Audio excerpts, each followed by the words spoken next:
আসসালামু আলাইকুম। সবাই ভালো আছেন আশা করি। আজকে আবার হাজির হলাম আপনাদের সামনে ব্যতিক্রমী একটা ভিডিও নিয়ে। সেটা হচ্ছে মাইক্রোসফট ওয়ার্ডের একটা ট্রিক্স নিয়ে। আমরা সাধারণত মাইক্রোসফট ওয়ার্ড ব্যবহার করে থাকি কিছু ওয়ার্ড প্রসেসিংয়ের জন্য। তার মানে আমরা এখানে কোনো রিপোর্ট তৈরি করার জন্য, অর্থাৎ লেখালেখির কোনো রিপোর্ট তৈরি করার জন্য বা কোনো অ্যাসাইনমেন্ট করার জন্য আমরা আসলে মাইক্রোসফট ওয়ার্ডটা ব্যবহার করে থাকি। এখানে আসলে অন্য কোনো কিছুর ব্যবহার খুব বেশি আমরা দেখতে পাই না। তো আজকের ভিডিওটাতে ব্যতিক্রমী একটা ব্যবহার দেখার চেষ্টা করব, যেটা মাইক্রোসফট ওয়ার্ডেই আমি করব। তবে ভিডিওর শুরুতে আমি যে কথাটা সবসময় বলি, আজকেও তার ব্যতিক্রম হচ্ছে না। যদি আপনি মাইক্রোসফট ওয়ার্ডের প্রো লেভেলের ইউজার হয়ে থাকেন, তাহলে এই ভিডিওটা অবশ্যই আপনার জন্য নয়। আপনি ভিডিওটা স্কিপ করে যেতে পারেন। আর যদি আপনি বেসিক লেভেলের মাইক্রোসফট ওয়ার্ডের ব্যবহারকারী হয়ে থাকেন, তো এই ভিডিওটা আপনার জন্য অত্যন্ত প্রয়োজনীয় এবং এটা আপনার কাছে অনেক চমৎকার লাগবে। এ ব্যাপারে কোনো সন্দেহ নেই, আমি গ্যারান্টি দিয়ে বলতে পারি। তবে আরেকটা জিনিস বলি যে আমি আমার ভিডিওতে সাধারণত একটা ট্রিক্স নিয়ে কাজ করি না। সাধারণত একটা ট্রিক্সের ভেতরে আরও কিছু ট্রিক্স থাকে। আপনি যদি একটা ট্রিক্সকে টার্গেট করে এই ভিডিওটাকে দেখা শুরু করেন এবং শেষ করে দেন, তাহলে হয়তো আপনি পরবর্তীতে আমার কাজটাকে ট্রাই করলে সম্পূর্ণভাবে করতে নাও পারেন, কারণ আপনি কিছু ট্রিক্স মাঝখান থেকে স্কিপ করে গেছেন।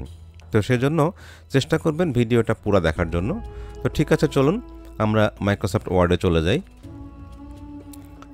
মাইক্রোসফট ওয়ার্ডের একটা ডেটা সেট আমি এখানে আগেই তৈরি করে রেখেছি। আমরা এরকম টেবিল হয়তো বা সবাই তৈরি করতে পারি, কোনো সন্দেহ নাই। এই টেবিলটা তৈরি করার পরে আমি এইখানে এবং এইখানে দুইটা সেল মার্জ করেছি। আমরা যখন দুইটা সেলকে এরকম মার্জ করি, তখন এই সমস্যাটা আমাদের সবারই হয়ে থাকে যে এই টোটাল যে লেখাটা দেখেন, সবগুলি কিন্তু অ্যালাইনমেন্ট সঠিক আছে। হ্যাঁ, এইটা মিডিল আছে, এইটা মিডিল আছে, এইটা মিডিল আছে, এইটা মিডিল আছে, এইটাও মিডিল আছে, বাট নিচে আর একটু জায়গা রয়ে গেছে যেটা দেখতে আমাদের কাছে একটু অসুন্দর লাগছে।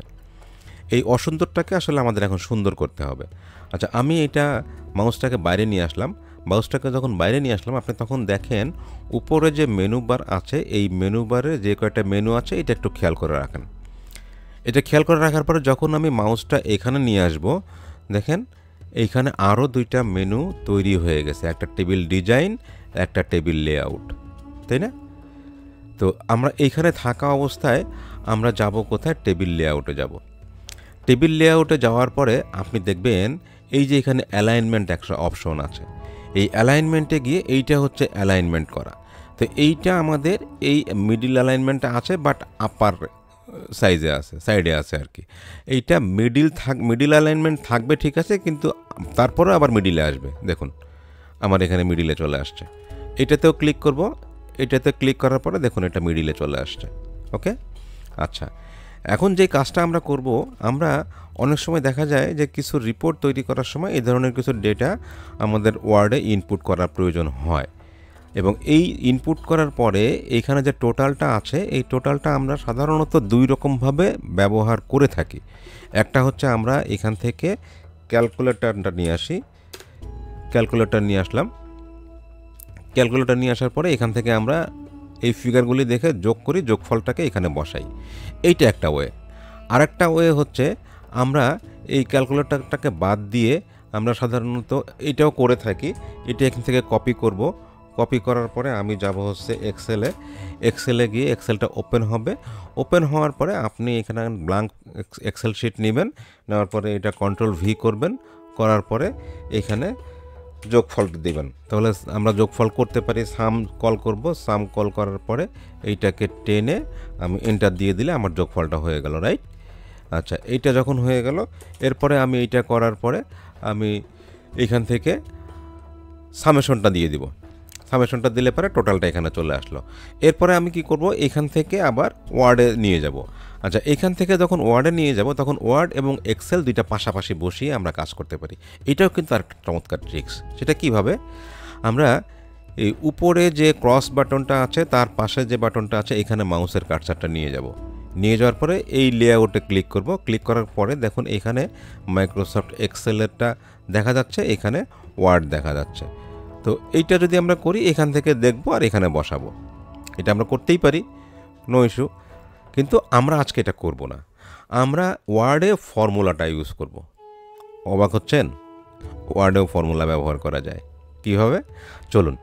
তবে এক্সেলের মতন আসলে অতটা চমৎকারভাবে ওয়ার্ডে ফর্মুলাটা ব্যবহার করা যায় না। ওয়ার্ডে অবশ্য এক্সেলটা নিয়ে আসা যায়, সেটা হয়তোবা অন্যদিন আলাপ করব। আজকে এইখানে ফর্মুলাটা কিভাবে ব্যবহার করা যায় সেটা চলুন আমরা দেখি। এই ফর্মুলাটা আপনি দুভাবে পেতে পারেন। আপনি যখন টেবিল লেআউটে যাবেন তখন এখানে ফর্মুলা আছে, আপনি যখন লেআউটে যাবেন তখনও এখানে ফর্মুলা আছে। আপনি এখানে আসবেন, আসার পরে আচ্ছা আরেকটা কথা বলি এখানে, আপনার এই লেআউটের ভিতরে হয়তো অনেক সময় ফর্মুলা নাও থাকতে পারে, টেবিল ডিজাইনে ফর্মুলাটা থাকতে পারে, আপনি যে কোনো একটা ব্যবহার করতে পারেন, কোনো অসুবিধা নাই। আর আপনার মাইক্রোসফট ওয়ার্ডের অ্যাপ্লিকেশনটা যদি একটু ব্যাকডেটেড হয়ে থাকে আর পেইড ভার্সন না হয়ে থাকে, তাহলে হয়তো আপনি এই টেবিল ডিজাইনটা হয়তো বা লেআউটটা এখানে নাও পেতে পারেন, আর এই ফর্মুলাটাও এখানে নাও পেতে পারেন। তো ফর্মুলাটা যদি না পান তাহলে ফর্মুলাটা আপনাকে নিয়ে আসতে হবে। কোত্থেকে? আপনি এখানে রাইট ক্লিক করবেন, রাইট ক্লিক করার পরে আপনি কাস্টমাইজ দ্য রিবন করবেন। কাস্টমাইজ দ্য রিবন করার পরে এইখানে পপুলার কমান্ডস আছে, ঠিক আছে, এইখান থেকে আপনি অল কমান্ডস করে দিবেন।